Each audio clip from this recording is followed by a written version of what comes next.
Good afternoon, all of you. This is Shantini here. Welcome to my channel Expo Biology. So this is the conclusion video of heredity and variation. The one last video which consists of dihybrid ratio and how the traits are being expressed. Okay, so do check it out. And one more thing, at the end of the video, you will be getting the solution of the previous video. One question I have given in the previous video regarding the monohybrid cross. So that one, the answers, yes, I got the answers. Majority of them were correct. Do check it. Okay, some people have done some mistakes, so do check with the answers and keep on practicing. You can solve it, no problem. Okay, so do check. So let us start. First of all, it is the monohybrid cross. We have seen in the monohybrid cross that the only one pair of contrasting character has been taken. Okay, that was the tallest. Pure line cross was there. Now here it is not pure line cross. It is, we cannot say impure line cross, but not pure line cross. Here we are taking two pair of contrasting characters. So we are taking two pair of contrasting character. दो character ले रहे हैं हम लोग. क्या दो character ले रहे हैं? एक है फ्लावर का कलर और दूसरा है फ्लावर का शेप. ठीक है, तो दो कैरेक्टर में ये डोमिनेंस और रिसेसिव हो सकता है. It can be dominant, it can be recessive. Now the colour is yellow and green. ठीक है, फ्लावर का कलर येलो हो सकता है और ग्रीन हो सकता है. सब इधर समझोगे. लिखा पड़ा है. Shape it will be round and wrinkle, round and wrinkle. Now in P1 generation, that is a gene there, capital Y and capital R. जिसमें capital Y और सब ध्यान से देखो, जिसमें capital Y और capital R रहेगा. capital Y और capital R का मतलब है round yellow. Capital Y stand for yellow and capital R stand for round. So capital R और capital Y मतलब yellow. Small y और small r. Small y मतलब wrinkle और r small r wrinkle. Sorry, small y मतलब green और small r मतलब wrinkle. Round नहीं है वो, wrinkle. ठीक है. अब F1 generation में यहाँ पे from here we have got how this came. Just see here. Capital Y, capital R, small r into Y, small y, R. यहाँ से दो आएगा. 50-50 पता है ना. 50% पापा का, 50% मम्मी से. इन दोनों को क्रॉस करो. ठीक है. अब यहाँ से इसको, तो पहला वाला क्या आएगा? देखो क्या आ रहा है. देखो कैसा आ रहा है. यहाँ पे लिखो रुको थोड़ा रुको. Capital Y small r capital R और ये एक रूल है यहाँ पे. इजीली पहला का इजी एक रूल है. सबसे इजी रूल है. रूल समझो. सबसे इजी एक रूल है यहाँ पे, क्योंकि अगर हम सेल्फ पॉलिनेशन कराएंगे फिर से पुनः स्क्वायर बनाना पड़ेगा. बहुत बड़ा होगी क्योंकि पुनः स्क्वायर हमें फिर से बाद में बनाना पड़ा है डायहाइब्रिड क्रॉस में. उसमें तो एक ही कैरेक्टर था, हम लोगों ने बना लिया, कोई प्रॉब्लम नहीं है. यहाँ पे एक रूल है, जो रूल है पहले का तीसरे से. कैपिटल R कैपिटल Y पेची, कैपिटल R स्मॉल y পেয়েছি. এইদিকে দেখো capital small r capital y পেয়েছি, r capital R small y. Clear হয়নি? হয়েছে? হয়নি? ক্যাপিটাল এতটুকু ক্লিয়ার তো? Up to this much clear? Now the cross is not clear না. এটার সাথে r ক্যাপিটাল y. ঠিক আছে. এটার সাথে capital R small y. Clear. এটার সাথে স্মল r ক্যাপিটাল Y. এটার সাথে small r small y. Now clear? Done. So this are the analytic pair. Now we'll find that they will cross up together. Okay. So round yellow. सिर्फ कुछ नहीं, सिर्फ cross करना है. इससे इसको क्रॉस करना है. ये जो चारों हम लोग निकला, यहाँ पे मैंने यहाँ पे 4 लिखा है, यहाँ पे 4 लिखा है और दोनों को मल्टीप्लाई किया. ठीक है. कैपिटल R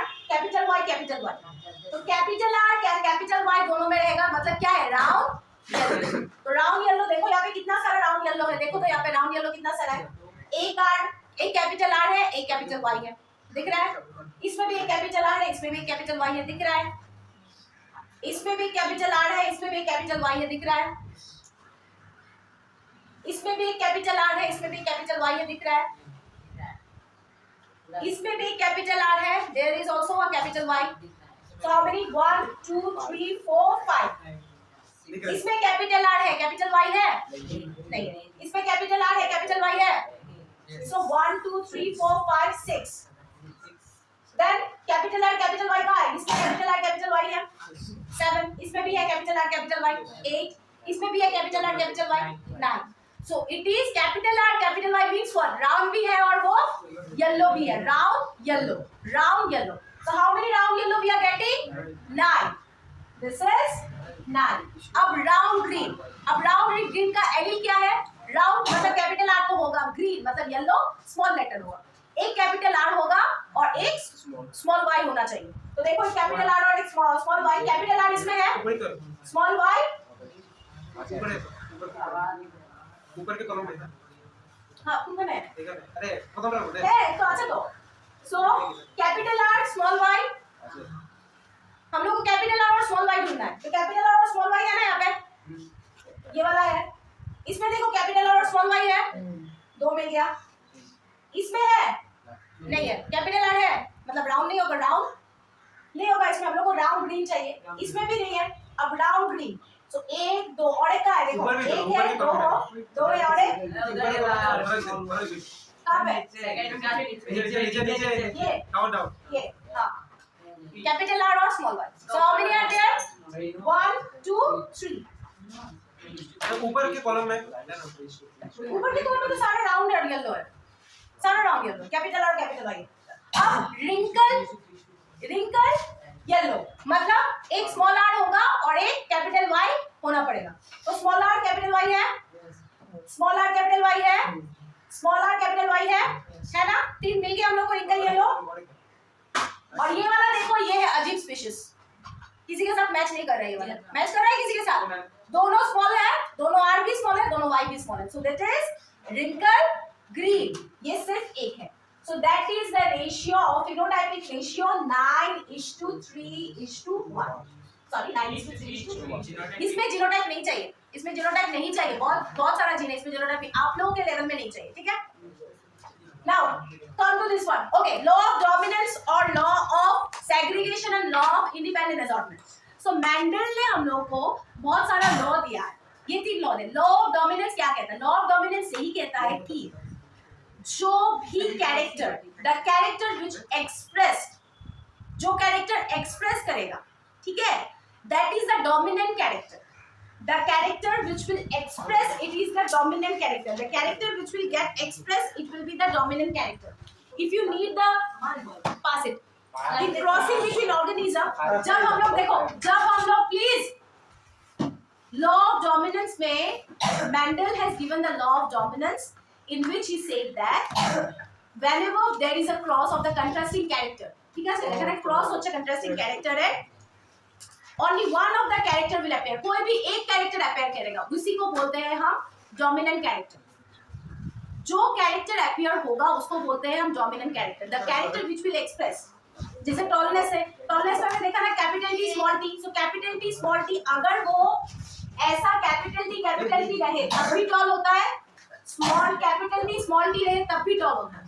तो इसका मतलब क्या है? ये डोमिनेंट कैरेक्टर है, डोमिनेंट कैरेक्टर है ना ये। कैपिटल टी स्मॉल टी के होते हुए भी ये कैपिटल टी वाला एक्सप्रेस कर रहा है। That is the law of dominance, कि जब क्रॉस होता है तब कोई भी एक कैरेक्टर एक्सप्रेस होता है।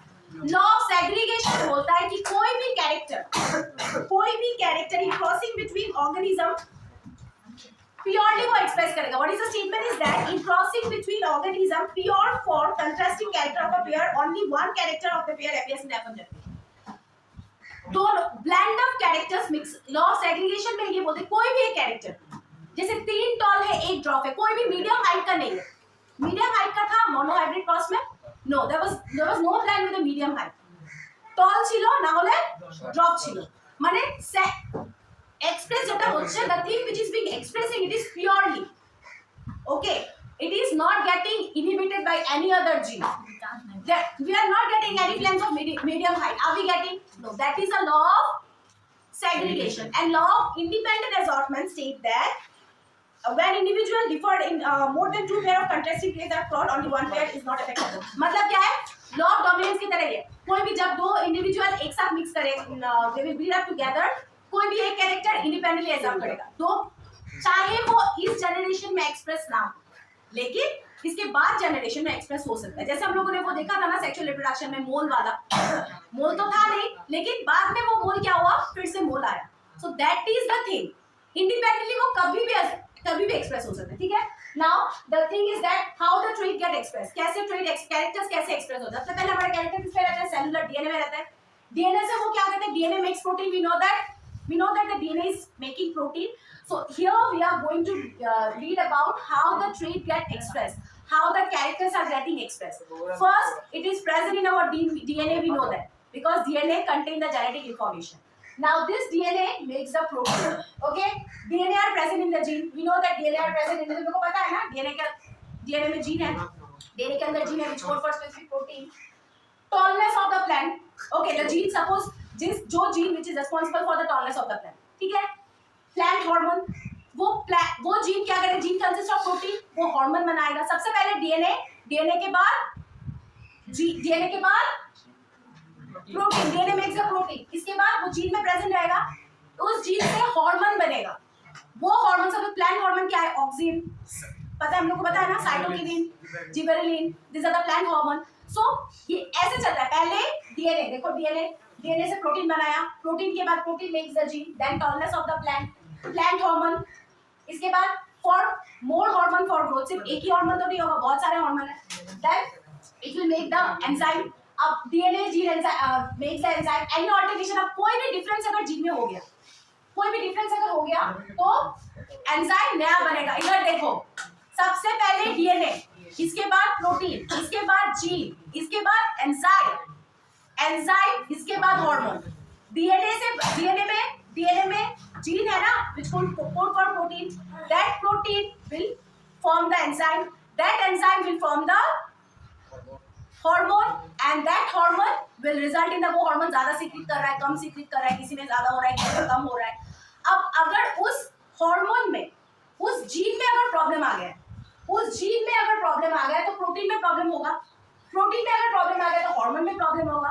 अगर हार्मोन में प्रॉब्लम आ गया तो ऑब्वियसली टॉलनेस, ड्रॉपनेस जो कैरेक्टर है उसमें प्रॉब्लम होगा. फिर से देखो यहाँ पे, ये हम लोग का क्रोमोसोम है. क्रोमोसोम के अंदर क्या है, डीएनए है. डीएनए के अंदर जो डीएनए में जो एक सेगमेंट है जो किसी कैरेक्टर के लिए एक्सप्रेस करे, जैसे टॉलनेस, वो जीन हुआ. ठीक है. वो जीन किससे बना है, प्रोटीन से बना है. वो प्रोटीन क्या करेगा, प्रोटीन सिंथेसिस. अब उस जीन में, सपोज इस जीन में नॉर्मली ऐसा था, अब इस जीन में ये ब्लू नहीं, ये रेड नहीं हो गया, यहाँ पे एक ब्लू कलर आ गया. अब ये ब्लू कलर आ गया. So the gene is change. Gene change हो गया ना जीन चेंज. अब जीन जब चेंज होगा तो प्रोटीन में भी प्रॉब्लम आएगा, प्रोटीन भी चेंज हो जाएगा. अब प्रोटीन जब चेंज होगा, हार्मोन भी चेंज हो जाएगा, हार्मोन का स्ट्रक्चर भी चेंज हो जाएगा. अब अगर हार्मोन का स्ट्रक्चर चेंज हो जाएगा तो उसका कैरेक्टर में भी चेंज होगा. समझ में आया? Okay, that's it for today.